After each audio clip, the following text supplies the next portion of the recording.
बिहार में एनडीए के अंदर खलबली मची हुई है और कौन साथ रहेगा और कौन साथ छोड़ जाएगा, इस बात की चर्चा होने लगी है।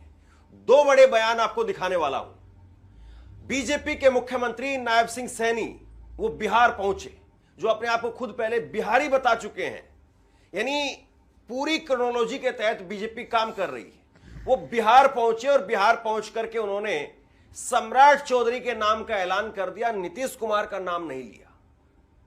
इसके मायने क्या है और जेडीयू के अंदर इसको लेकर के किस प्रकार की खलबली मची हुई है, जेडीयू से जो प्रतिक्रिया निकल करके सामने आई है, इस पर भी बात करेंगे। दूसरा बयान निकल करके सामने आया है जीतन राम मांझी का। जीतन राम मांझी ने एक तरीके से खूंटा गाड़ दिया है और जीतन राम मांझी 40 सीट की डिमांड कर रहे हैं और अमित शाह पर वादा खिलाफी का भी आरोप लगा रहे हैं। यानी जिस खेल को लेकर के महाराष्ट्र में सरकार गिर गई थी, क्या वो खेल बिहार में चुनाव से पहले ही खेला जाएगा?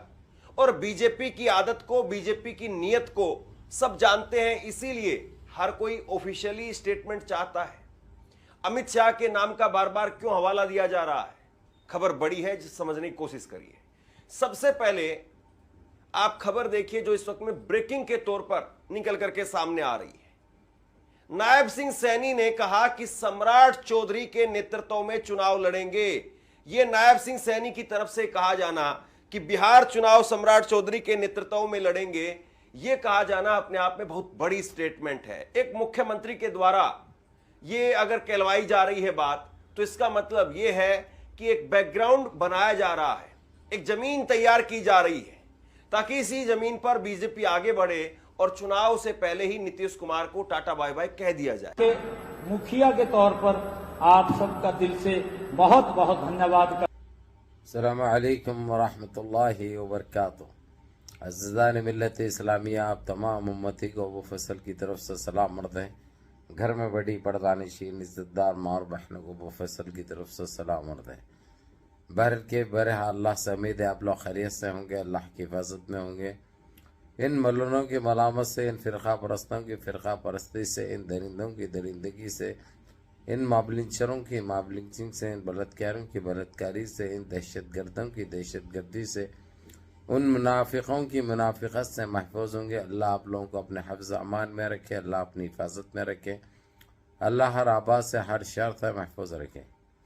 बहरहाल बहरकेफ मेरे अज़ीज़ दोस्तों, मेरे भाइयों, देश के हालात से भी आप लोग वाकिफ़ है और देश के बाहर के हालात से भी आपको वाकिफ़ कराया जा रहा है। लेकिन मेरे अज़ीज़ दोस्तों, मेरे भाइयों, हमारे लिए हमारा वतन अज़ीज़ सबसे पहले है, क्योंकि जो अज़ियतें, जो तकलीफ़ें, जो मुशाकिल, जो जुल्म हम लोग बर्दाश्त कर रहे हैं, वो कोई और बर्दाश्त नहीं कर सकते। किसी की इसमें हिम्मत नहीं है इतनी, सिवाय एक फ़लस्तीन के जांबाज़ों को, उन मुजाहिदीन को छोड़कर। बहरहाल मैं आप लोगों को यही कहूँगा, बिहार से नीतीश कुमार का पॉलिटिक्स कैरियर ख़त्म हो चुका है। उसकी वजह आपने देखा, ये 2 मिनट 1 सेकंड का मैंने इसलिए रखा था कि आप लोग देखो, जानो, सुनो, देखो क्या कुछ चल रहा है। ये वही नीतीश कुमार है जो उनकी सपोर्ट करके हम पे ये खाबिज कराया, ये वक्फ बिल को, जो वक्फ बिल जो हम पे ईजाद हुआ, खैर वो तो खैर बर्खास्त हो रहा हो, इन तो मनसूख करा रहे हैं, हम इनके पिछवाड़ में से निकाल दे रहे हैं वो उस काले कानून को।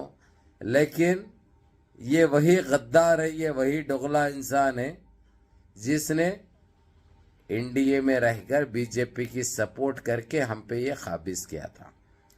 अब अल्लाह की मार भी देखो कैसी पड़ी है।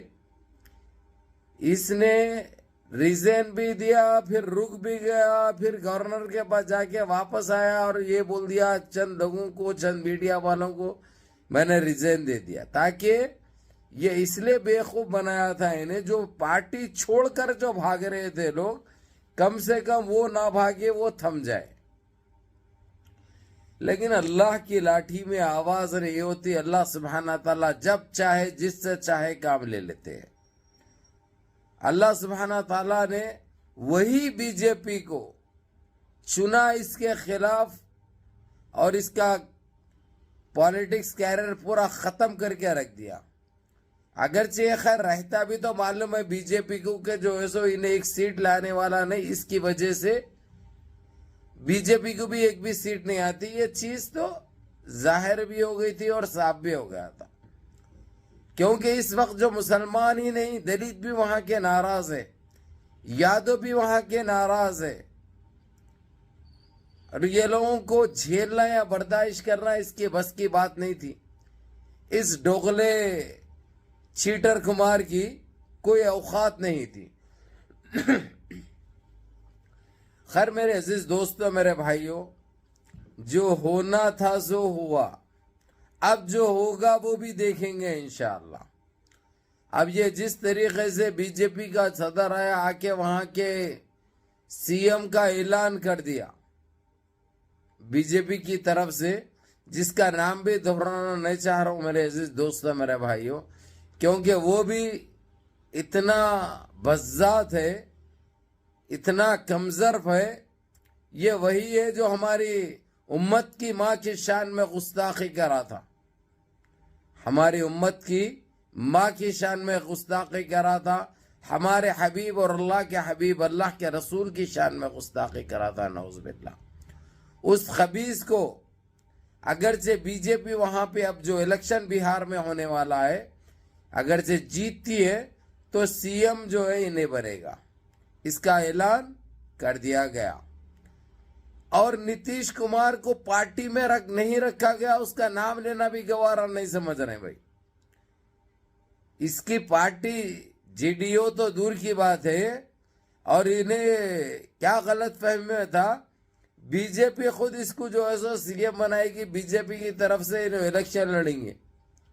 इनकी ये गलत फहमी भी दूर हो गई, ये खत्म हो गया उनको। अब इन्हों खून के आंसू रो रहे हैं और मूत्र कर ले रहे हैं, बैठे जगह मूत्र निकल जा रहा है इनका, बैठे जगह मूत्र निकल जा रहा। अरे कमजोर हो, अरे नादान हो, हमको मिटा सके जमाना, उस जमाने में दम नहीं। जमाना हमसे है, हम जमाने से नहीं। तुमको अभी पता चल चुका है, अभी ये तो शुरुआत है, आगे आगे देखो क्या। तुम्हारा पॉलिटिक्स कैरियर भी खत्म होगा और उधर दूसरे डोगले का भी खत्म होगा, दूसरे कमबख्त का भी खत्म होगा। वेट एंड वॉच, थोड़ा सा इंतजार करो, वो भी सामने आ जाएगा। तो मेरे अजीज दोस्तों, मेरे भाइयों, ये खुशी का लम्हा है, कोई ये मामूली बात नहीं है। अभी आपने देखा, ये 2 मिनट 1 सेकंड के अंदर आप लोगों को पूरी आप बीती नजर आ जाएगी चीटर कुमार की। अब इनको क्या मिला, मामा जी का ठेंगा ले लिए इन्हों, अब वही ले लेके चूसते बढ़ने दो। इन्हों मालूम है, भर के मुनज़्ज़म रहिए, मुत्तहिद रहिए, अपनी सफ़ों में इत्तेहाद बरकरार रखिए, नमाजों की पाबंदी करिए, माँ बाप की खिदमत करिए, बड़ों के अहकाम पे अमल करिए, और अपने इस भाई को भी दुआ में याद रखिए। अस्सलाम वालेकुम।